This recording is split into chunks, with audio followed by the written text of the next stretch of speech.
Cocytus is one of the few NPC characters in Overlord that have their own subplot. There's subtle elements that were placed throughout the Lizardmen arc of Season 2 that allowed him to develop into something beyond Takamikazuchi or Ainz's expectations. So let's see how exactly this happened as we take a look at everything else that went into making Cocytus who he is. But first, this video is sponsored by Crunchyroll. With crunchyroll.com/Aninews, you can get a free 14-day trial of Crunchyroll Premium today, giving you complete access to not only all the HD ad-free anime and drama titles they host, but also a wide selection of popular manga. That means when you're done catching up on the latest episode of Danmachi Season 2 or pretty much everyone's current favorite anime Demon Slayer, you can then go read the latest chapter of Shield Hero or Attack on Titan.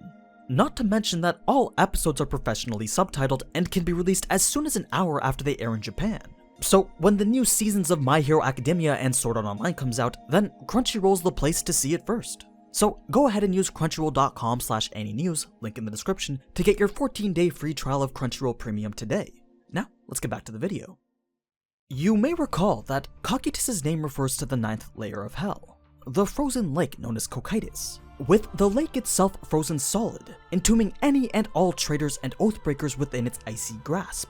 Which is rather strange considering that loyalty and honor are fairly central to Cocytus' character, especially the part about being loyal to his lord. So I think the aspect that his name draws from is more in the sense that Cocytus would be very keen to punish traitors. But then again, most of the Guardians would be. After all, they all share that same undying loyalty to the Supreme Ones. And it's not like warrior Takamikazuchi could have known that when making Cocytus. So it remains a bit of a mystery as to where the NPC's loyalty comes from exactly, even to Ainz. Personally, our theory is that it's largely a function of the fact that as former NPCs, they were flagged as allied characters not only for the purposes of friendly fire, but also so that they would obey any command given to them by the guild members. So when they were turned into these living creatures and gained their sentience, they also carried this aspect forward as this absolute unquestioning loyalty. However, if you look carefully, you can still see the difference between characters like Cocytus, Sebas, and Albedo, who were specifically written by their creators to embody a strong degree of loyalty and duty, in comparison to characters like Aura, Mare, Pandora's actor, or Lupus Regina, who are quite a bit more free-spirited in their interpretation of Ainz's orders or their behavior around him. Out of all of them, Cocytus could very well be described as one of the most loyal NPCs, insofar as he simply tries to do exactly as he's told with no real interpretation. But as we'll see in just a minute, this is the very opposite of what Ainz actually wants. First, let's talk about Cocytus' morality. His karma rating is in the neutral range, but leaning slightly more towards the good side at +50. Above 100 or below -100 seems to be the point at which a character begins to significantly demonstrate evil or good tendencies, with truly vile personalities like Albedo and Demiurge capping at -500. With neutrality, it's a bit of a catch-all for pragmatists who look out for themselves and the people that they care about, encompassing those who are ideologically committed to being impartial or neutral, as well as people with interests or priorities that don't neatly fall into a traditional good or evil dichotomy. Cocytus is an example of the latter. As we know, he is first and foremost a warrior, and as such respects others with martial prowess and skill, especially since the Bushido code that he seems to embody so closely emphasizes a certain degree of compassion and kindness, making Cocytus lean a bit more towards that good alignment. Unlike Sebas, he probably won't twist or defy orders to help out the innocent, or even hunt down evil people with a furious vengeance, but he will be as nice, honest, and reasonable as his orders allow him to be. Which leads us to his character arc. Much like some of the other NPCs like Shaltir, Sebas, and even arguably Albedo, Cocytus experiences a subtle conflict between how he was originally created and his loyalty to the Supreme Ones. These character arcs can be quite difficult to pick up on in the anime, mostly due to the light novel's general lack of focus on them in comparison to more traditional dramas. So these arcs tend to get lost in the details when the anime adaptation comes around. What they're meant to be are interesting little subplots that the anime really doesn't have time to delve into, if at all. I mean, they only have 4 or so episodes for like 300 pages of each volume of the light novel. On top of that, the NPCs are often designed to have quirky personalities to suit Overlord's brand of dark humor. They don't necessarily need actual character arcs if they're instead just used as comedic devices. On the other hand, NPCs like Sibas and Cocytus, who aren't very comedic at all, are often more in need of these character arcs to keep them interesting. And in the case of Cocytus, everything from his sense of morality and samurai trope personality to even the details of his creator play into it. The defining moment for Cocytus came in Volume 4, the Lizardmen Heroes arc. He had been told by Ainz to lead an army against the Lizardmen, but to not take the field himself. And like a dutiful samurai, he obeyed his lord, even if he wasn't very good at following through with the orders he was given. And as a result, the Lizardmen rallied and were able to come up with a hard-fought victory. It wasn't pretty though. Former enemies banded together under one loose banner, employing desperate gambits and sacrificing many lives as they all fought to the death. But in the end, they did defeat Cocytus' army, leaving him no choice but to return to Ainz ashamed. Part of the reason for his loss was because of the usual NPC hubris. Cocytus simply presumed that whatever forces Ainz gave him would be sufficient to annihilate the Lizardmen, believing that because it was the Supreme One who'd ordered it, the plan was infallible, as well as assuming that the NPCs and forces of Nazarick were inherently superior to the inferior lifeforms of the New World. It was also in part to Cocytus just not being very bright. Demiurge had concluded that this was a test of Cocytus' competence, coming to the conclusion that Ainz had deliberately assigned him forces that were incapable of simply steamrolling all over the Lizardmen. But Cocytus wasn't as bright as Demiurge, and he couldn't conceive the possibility that Ainz may have just given him this task as a test. Now, losing on purpose isn't exactly something an honorable samurai would try and do. I mean, even after Demiurge pointed out that Ainz may have intended for him to lose the battle, Cocytus still felt a strong sense of shame and regret for his failure.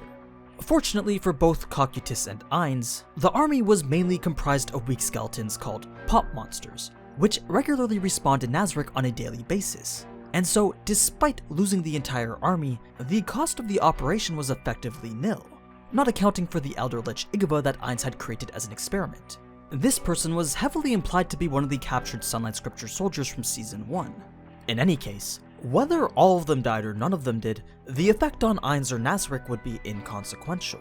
So Ainz didn't care too much whether Cocytus won or lost. He knew Cocytus wasn't a military expert. In fact, his motivation with the entire campaign was basically just to see if NPCs could learn. See, back in Yggdrasil, improvements in skill, ability, and knowledge was largely tracked with what you'd expect: experience points. You gained power through acquiring XP to increase your level and improve specific classes.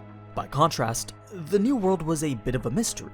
Experience points were largely an abstraction and simplification from reality. So Ainz wondered how these rules differed in the New World. How were they the same?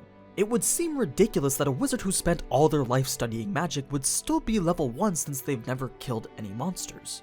More importantly, Ainz wondered whether he, or any of the other level 100 NPCs for that matter, could even increase their level beyond the level 100 cap that was placed in Yggdrasil. And if he couldn't gain experience, did that mean he wouldn't be able to learn or get better at anything? His adventuring as Momon was part of an experiment to find that out himself. But he also wanted to see if the rules were any different for the NPCs. And so Ainz did what any MMO gamer would do: go find some monsters to kill. That was how it normally worked in Yggdrasil. Fight monsters, gain XP, acquire some loot, have some fun. Though he didn't expect to actually get any XP or useful loot from the Lizardmen. He merely viewed them as what were effectively toys for his amusement. Not only because his undead race prevents him from having any kind of empathy, but monsters and MMOs are just a means to an end. And naturally, Ainz brought that attitude into the New World. In this case, he saw them as an opportunity to learn about the New World's mechanics, nothing more. But as we saw, things are never so simple. The Lizardmen are neither mindless monsters, nor are they evil creatures who exist to be farmed for loot or rewards. They are each their own individual, coming together to form a civilization, a culture. And with that comes their own hopes, dreams, conflicts, and so on. They share far more in common with humans than even Ainz does. The title of the volume of their arc, The Lizardmen Heroes, alludes to the fundamental nature of it. They are the protagonists of their own heroic struggle against a terrifying overlord. Ask yourself, if the Lizardmen were a far more humanoid-looking race, and we were following things from their perspective, would we not have a radically different outlook on the events? The differing audience reactions to the Tomb Invasion arc versus the Lizardmen arc are certainly interesting in that respect. Many more of you started to realize that Ainz might just be the bad guy when he slaughtered all the adventurers. But it should have become apparent that this was the case when he attempted to genocide an entire species for an experiment. Now, though many in the audience did not sympathize very heavily with the Lizardmen, Cocytus certainly did. And so, in defiance of Ainz's direct orders, and despite the fact that he had just shamed himself, Cocytus requested that the Lizardmen be spared. To request something from one of the Supreme Ones is practically already a grave insult. After all, as far as the NPCs are concerned, they exist only to serve the Supreme Ones' will. And yet, Cocytus was willing to defy it, even after failing to accomplish Ainz's orders. Perhaps it was in part because the Lizardmen were so sympathetic. Part of Bushido emphasizes having a righteous and benevolent character. Though, unlike the more traditional Western superhero morality that Touch Me instilled into Sebas's character, this doesn't necessarily mean standing up against villains or ignoring orders to protect the innocent. Even if a samurai was loyal to an imperialist, warmongering lord, they would still have to follow their orders. The only caveat is that the warrior ought to behave respectfully and gracefully while doing so, trying the best they can to avoid the unnecessary bloodshed of innocents, as well as assist those victimized by the war, such as orphans. But this wasn't the only reason he didn't want them to die. The primary reason why Cocytus was so invested in the Lizardmen's fate was that he respected them. Remember, Bushido was about the balance between martial prowess and wisdom. Being able to master your skills at fighting is just as important as being honorable and wise. And so, when the Lizardmen rallied to come back against all possible odds, Cocytus, as a fellow warrior, was greatly impressed by their tenacity, spirit, and skill. And perhaps he inherited the part of his creator Takuma Kazuchi that romanticized facing down impossible odds and either overcoming them with skill and luck, or going out in a blaze of glory. I mean, there's no doubt that Takuma Kazuchi would have loved to see the Lizardmen's battle against Nazarick. Hell, he would have been the first to be rooting for their victory. So this is likely another example of a mechanic that an NPC inadvertently inherited from their creator's personality traits. Of course, just because Cocytus had asked him, that doesn't mean that Ainz would agree. You might be forgiven for thinking that conquering and ruling the Lizardmen was all part of Ainz's master plan.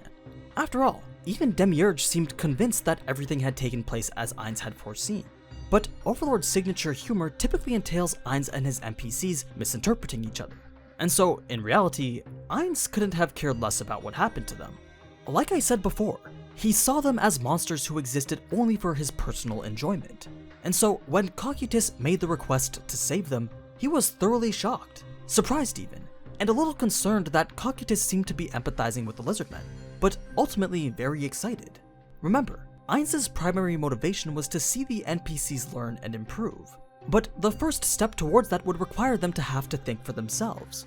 Normally, their reaction was simply to obey whatever commands or plans Ainz came up with, and rarely did they interject with better ideas. This was concerning to Ainz, since his mind was still that of a human and was not really capable of living up to the lofty expectations they set for him. Cocytus in particular was notorious for this, often telling others and even Ainz that he viewed himself as little more than a sword, that his job was not to think, but to cut down whatever he swung his sword at. However, Ainz had repeatedly told the Guardians to disregard this way of thinking, and try to become more than that. He wanted them to be more independent, become able to think for themselves. So when Cocytus made his request, Ainz was more than eager to hear his reasoning. What was the basis behind it? What benefit could it bring to Nazarick? Perhaps Cocytus saw something more than just beings to act as an experience farm. Of course, Cocytus's motivation was not based on how they could be useful to Nazarick. He felt embarrassed and ashamed to admit that it was simply to honor them as warriors. Try as he might, he couldn't come up with a useful purpose for them. With regards to their militaristic capabilities, they would provide effectively no value. I mean, the bulk of Nazarick's armies were comprised of considerably stronger undead troops. So Ainz then suggested massacring them and using their corpses for necromancy experiments, to which Cocytus couldn't justifiably claim that they'd be more useful alive than as undead slaves, especially since the warriors Ainz could use their bodies to create were individually much more powerful than any Lizardman. If not for the intervention of Demiurge, who could articulate a better case, the Lizardmen might not have made it past mid-second season. Of course, it's not as if Demiurge did so out of the kindness of his heart. He seemed to think that this was some kind of test from Ainz that the NPCs had to overcome, and so he racked his brain trying to come up with potential uses for them, ultimately settling on the idea of using the Lizardmen as a test case for ruling other species. After all, it would be good practice for Ainz's impending world domination. Well, that's what Demiurge thought anyway. and so rather than be tasked with exterminating them, Cocytus was ultimately put in command of them, told to rule them without the use of terror tactics. Ainz would go on to resurrect a small handful of those who died in the battle, including several of the chieftains, using the promise of resurrection and future support as a carrot to dangle in front of them. It was through this that Cocytus was basically appointed governor and administrator of Ainz's new Lizardmen province, and he would go on to be a fairly good administrator of the tribe. Most of his time was spent leading them on subjugation missions against other demi-human tribes in the area, such as the Toadmen. While Nazarick's undead armies could no doubt conquer them in mere days, perhaps Cocytus enjoyed the challenge of leading the relatively weak Lizardmen against other demi-human tribes who matched their strength. Maybe Ainz had told him to use this opportunity to continue to practice leading troops in battle. Or perhaps he was searching for a way for the Lizardmen to make useful contributions in the army and soon-to-be nation of Nazarick. Though it was probably a combination of all of these factors. Now, although he was their new leader, Cocytus's policy was to interact with the Lizardmen in a friendly, respectful manner, presumably in order to avoid fostering resentment.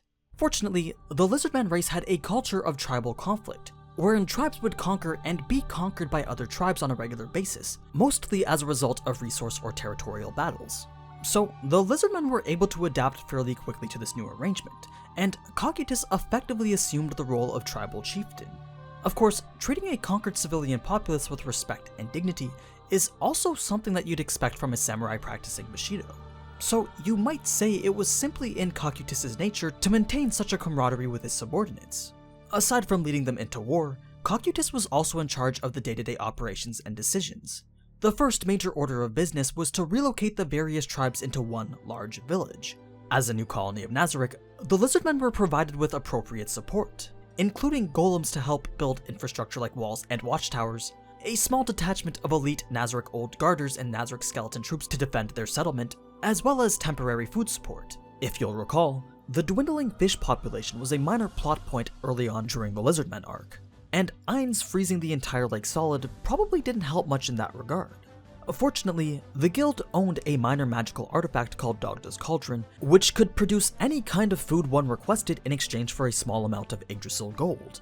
So this is what was used to help provide for them in the short term. As for the end goal, the Lizardmen were supposed to become self-sufficient, and with Dogda's Cauldron, they were able to quickly begin construction of various fish farms under Cocytus's direction. This support wasn't just a benevolent charity though. The Lizardmen were expected to worship Ainz as their new god, and a life-sized statue of him was placed at the center of the village, to be administered and tended to by their highest-ranking druids. Offerings such as fish and flowers were placed at the foot of the statue, worthless to both Ainz and Nazarick of course, but the size and rarity of the offerings were a symbol of the Lizardmen's commitment and dedication. Each of the Lizardmen wore necklaces with an emblem depicting the insignia of Ainz Ul Gon. This effectively marked them as property of Nazarick, as well as was a promise of protection. Any minion of Nazarick would know that those wearing it were under its dominion and should not be harmed. Furthermore, others who damaged Nazarick's property would be committing an offense of the highest order against the Supreme Ones. As such, they would be met with the appropriate retribution. Ultimately, the message was clear. Oppose Nazarick and be destroyed by its overwhelming power. Worship and love Ainz and be the beneficiary of his mercy and kindness. And it was Cocytus who was by and large the one to come up with and implement the majority of these ideas. To one whose only concern before now was how best to be the ideal sword for Ainz, having to effectively become a governor of a province was a big change for him. Many of the common tropes Cocytus was based off of ended up being subverted. Like, rather than join under an opponent after his loss, it was Cocytus who took the Lizardmen under his wing as subordinates. Rather than simply being a loyal underling whose only thought was how best to follow orders and cut down his foes, he had to become a great leader, learn skills of the diplomat, and solve domestic problems. Overall, perhaps he finds his new job far more enjoyable than simply killing what he was told to. But yeah, that's how Cocytus became this independent subject of Ainz whose work is now central to Nazarick's operations in the surrounding area. As I mentioned in the beginning, he's one of the few NPCs that gets a noticeable subplot resulting in a more well-developed character. But that's only who he is. Next time we're going to talk about how strong he is. So be sure to keep an eye out for that video along with some other Danmachi and New Fate content. Now, before I go, I'd like to thank Crunchyroll once again for sponsoring this video. Don't forget, you can use crunchyroll.com/Aninews or the link in the description to get a 14-day free trial of Crunchyroll Premium today. And feel free to let me know in the comments what anime you plan on watching once you're there. Anyway, as always, thank you so much for watching, and if you enjoyed this type of anime content, then you already know what to do. So, until next time, ciao!